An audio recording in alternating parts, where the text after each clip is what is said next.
Mesdames et messieurs, bienvenue dans cette nouvelle édition du journal dont voici les titres. Démarrage à Nouakchott des travaux d'un atelier pour la validation d'une étude diagnostique pour l'intégration du commerce.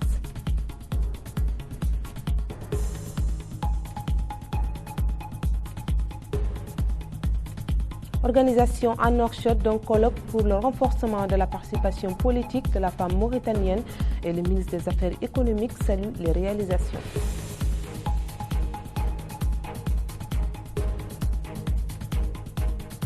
Des journalistes mauritaniens organisent une soirée de soutien et de solidarité avec leurs confrères palestiniens Mohamed El Fih.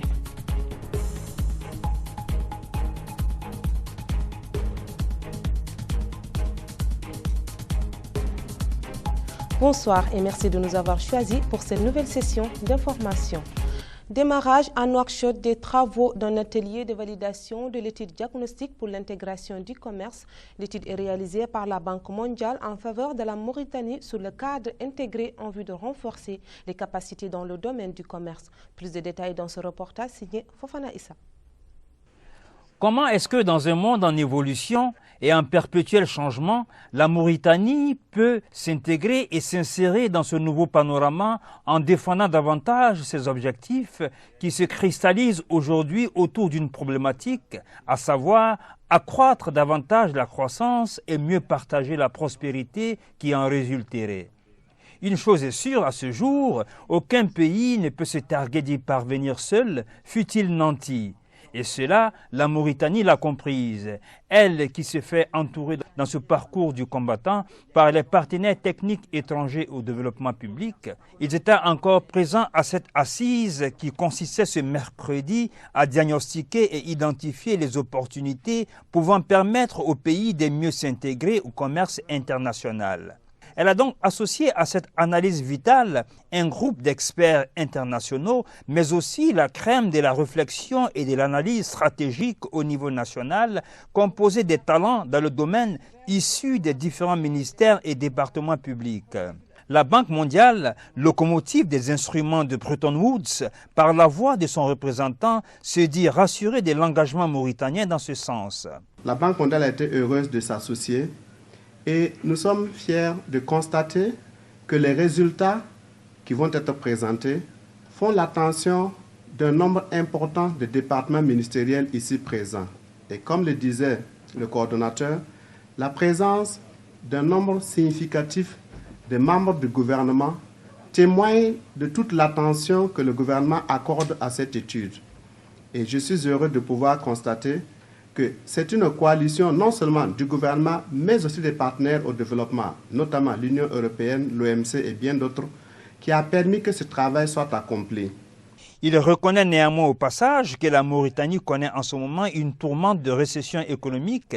Cependant, toujours selon ses propos, cela peut aussi constituer une sorte de perspective positive. Et il s'en explique. C'est aussi vrai que c'est une belle opportunité. Et cette opportunité nous permettra effectivement d'approfondir notre réflexion pour changer notre fusil d'épaule d'une croissance fondée sur l'exportation, essentiellement des minerais, vers une croissance fondée sur une exportation d'autres types de matières qui sont encore plus renouvelables. J'aimerais citer la pêche, ce n'est un secret pour personne. J'aimerais citer l'agriculture, l'élevage et y compris le tourisme, une fois que les conditions seront un peu meilleures, sont des secteurs que nous devrions renforcer.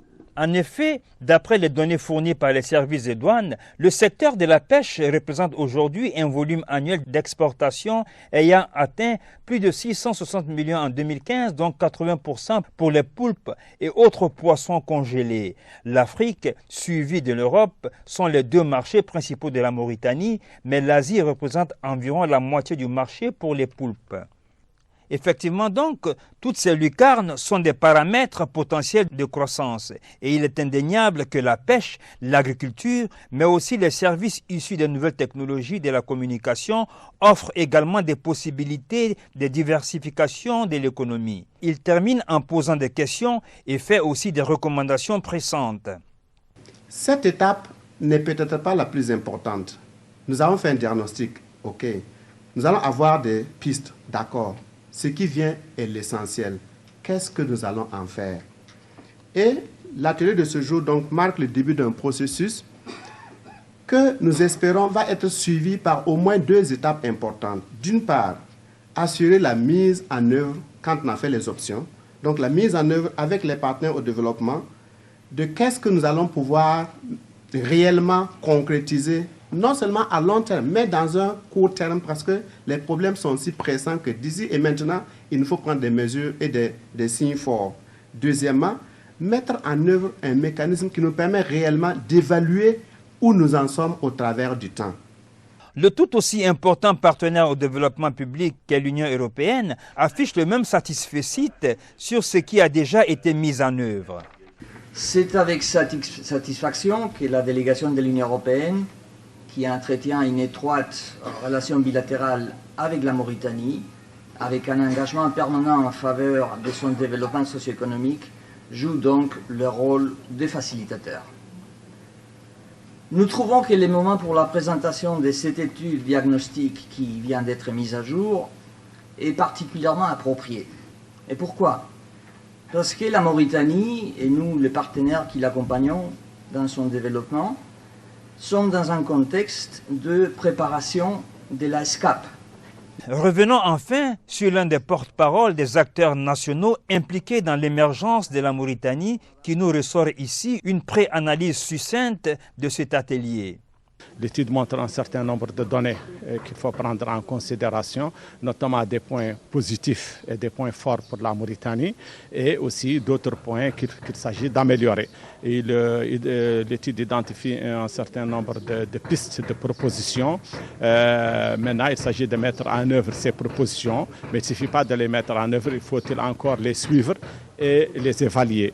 Les recommandations également tournent autour de certaines considérations importantes, par exemple le fait de savoir que les ressources humaines jouent un rôle extrêmement important pour la réalisation des projets et à ce titre, il appartient à la Mauritanie de nommer l'homme qu'il faut à la place qu'il faut ou la femme qu'il faut à la place qu'il faut pour qu'enfin ce pays motive ses ressources humaines les plus compétentes et leur permette de participer de façon efficiente au développement. Rappelons que tout ce panel de talents ont donc planché toute la journée sur la problématique. À cette occasion, Nahamin Timoukounas, ministre du Commerce, de l'Industrie et des Mines, a déclaré que l'étude est considérée comme un cadre référentiel global sur les priorités commerciales propres à impulser la stratégie de développement. En outre, l'étude permet l'actualisation du plan d'action prioritaire susceptible d'améliorer les exportations. Abdelrahman Ould Boubacar, ancien chef d'état-major de l'armée, a déclaré son ralliement au Parti du Rassemblement des Forces démocratiques RFD au cours d'une conférence de presse organisée à cet effet au siège du parti à Nouakchott. Ould Boubacar a affirmé que ce qu'il appelle les combats du RFD et la convergence de vues sont des principales raisons de son ralliement. D'un autre côté, le président du RFD, Ahmed Ould Daddah, a déclaré à l'occasion du ralliement de l'ancien chef d'état-major de l'armée que son organisation demeure fidèle aux valeurs et principes autour desquels se retrouve l'ensemble de ce qu'il qualifie de forces politiques du pays. En vue d'assurer l'avenir de la Mauritanie, le président Ahmed Ould Daddah a salué le nouveau ralliement enregistré par son parti.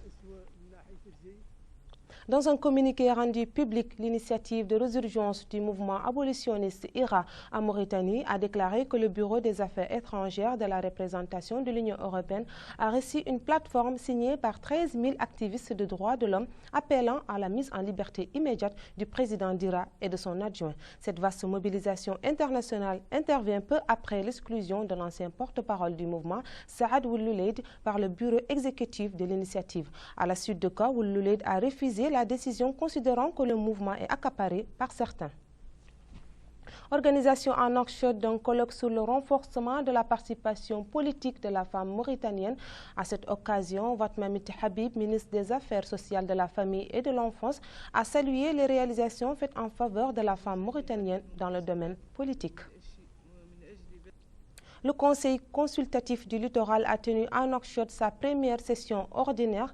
À cette occasion, Amédi Camara, ministre de l'Environnement et du Développement durable, a déclaré que le Conseil étudiera les recommandations émanant de journées de concertation organisées par le secteur de l'environnement à la mi-septembre 2015 sur la problématique du littoral. Camara a ajouté que le ministère travaille à la mise en place d'un projet permettant de faire face aux défis institutionnels, légaux et environnementaux. Un reportage de Mohamed Yahya ou Abdelwedoud. À cette occasion, M. Amédi Camara a précisé que cette assise vise à présenter des prescriptions consécutives à l'atelier de concertation organisé par le ministère de l'Environnement le 15 septembre 2015. Sur la question préoccupante du front de mer, en termes d'exemple, il a mis en évidence l'élaboration des dispositifs multivolets pour activer le programme de mise en œuvre du système d'orientation de la réforme du littoral et l'évaluation des activités élaborées dans ce sens.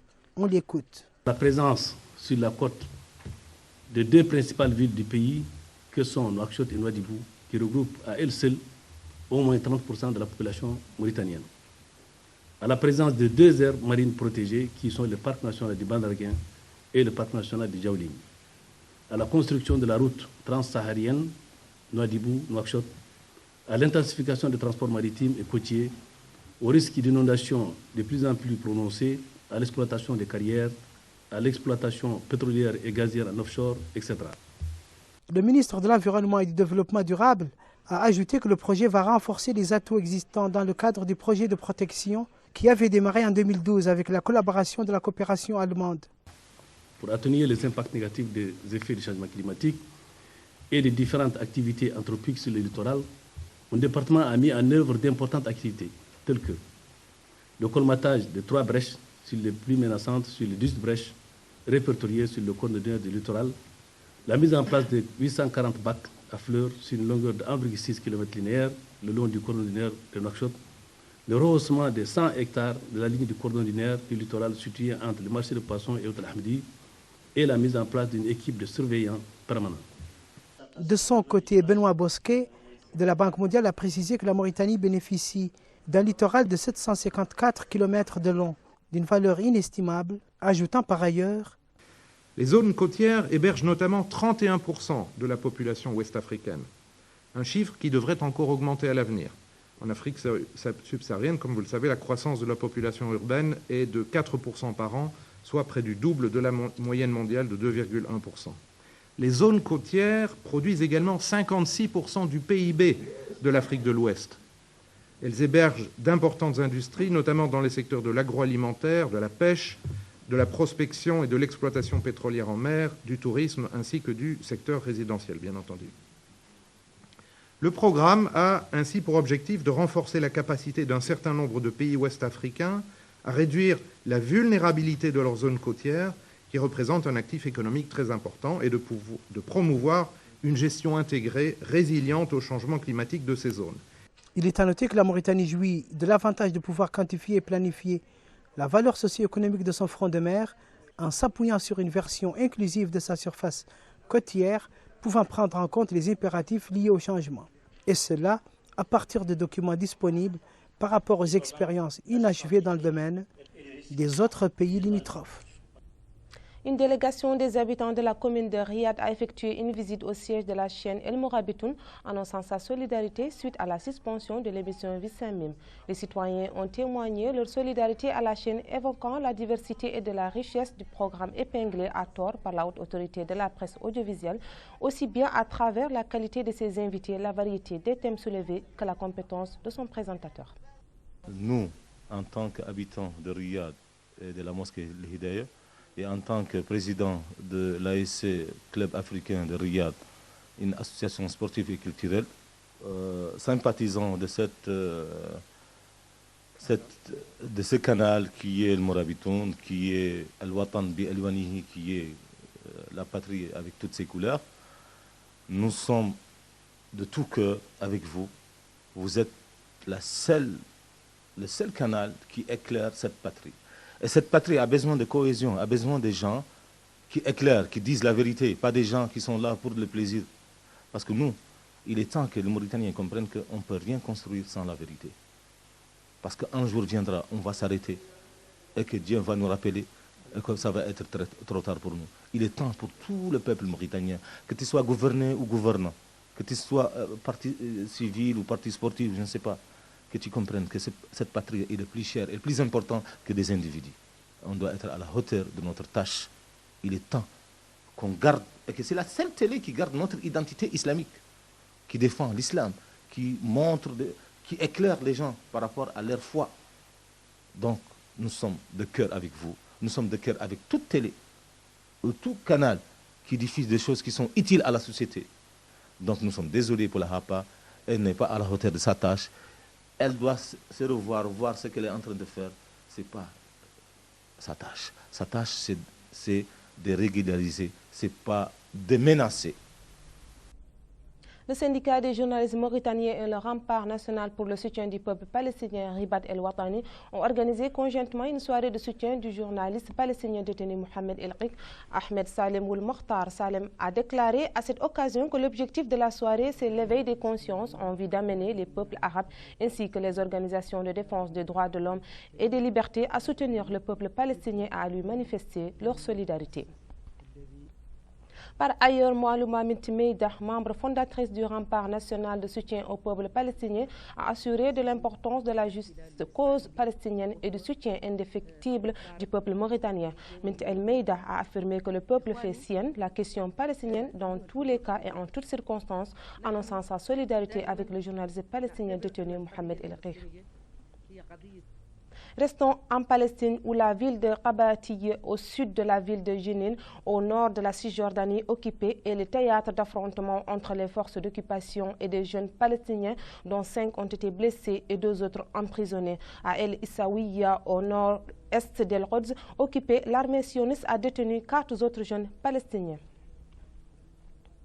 Pour la page sport, clôture ce mercredi 24 février de la formation initiée par la Fédération mauritanienne de football à l'intention de quelques 30 entraîneurs dont la majorité sont des anciens joueurs de l'équipe nationale des Morabitoun. Hamaoula Diagala nous fait le point sur ce stage. Dans le cadre des activités de renforcement des capacités des entraîneurs, la Fédération mauritanienne de football, en collaboration avec la Confédération africaine de football, a clôturé aujourd'hui le stage de formation d'entraîneurs licenciés.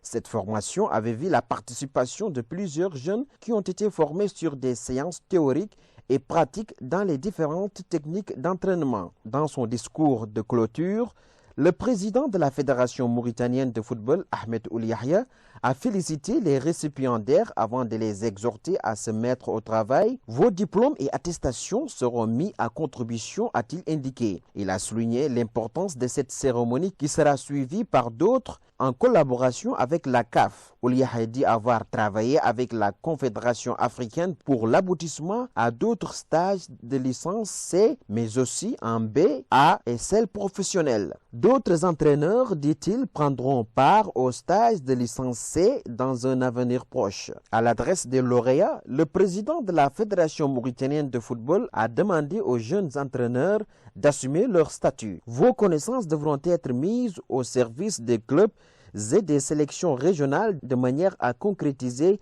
les aspirations des Mauritaniens, au moment où le football national connaît un dynamisme sans précédent. Je voulais insister sur ce que vous a dit Moussa tout à l'heure, votre instructeur, que j'ai sali, lui, Mohamed Salem Harouna. D'ailleurs, je vais le faire dans le mot de tout à l'heure, mais de vous dire parce que avoir des diplômes et que non seulement vous en profitez pas pour exercer, et le football mauritanien en général n'en profite pas, ça sera un gâchis.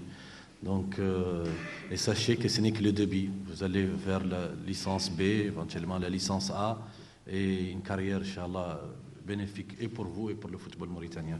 Plusieurs bénéficiaires ont exprimé leur satisfaction par rapport au stage de formation organisé dans les locaux de la Fédération mauritanienne de football. Notons que cette formation se déroulait du 8 au 18 février 2016 et s'est clôturée avec une remise des attestations. C'était tout pour l'actualité. Voici le rappel des titres. Démarrage à Nouakchott des travaux d'un atelier pour la validation d'une étude diagnostique pour l'intégration du commerce.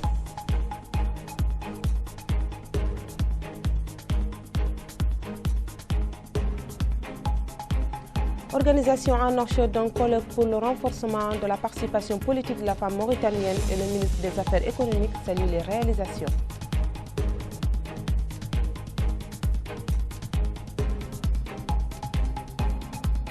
Des journalistes mauritaniens organisent une soirée de soutien et de solidarité avec leurs confrères palestiniens Mohamed El Khrir.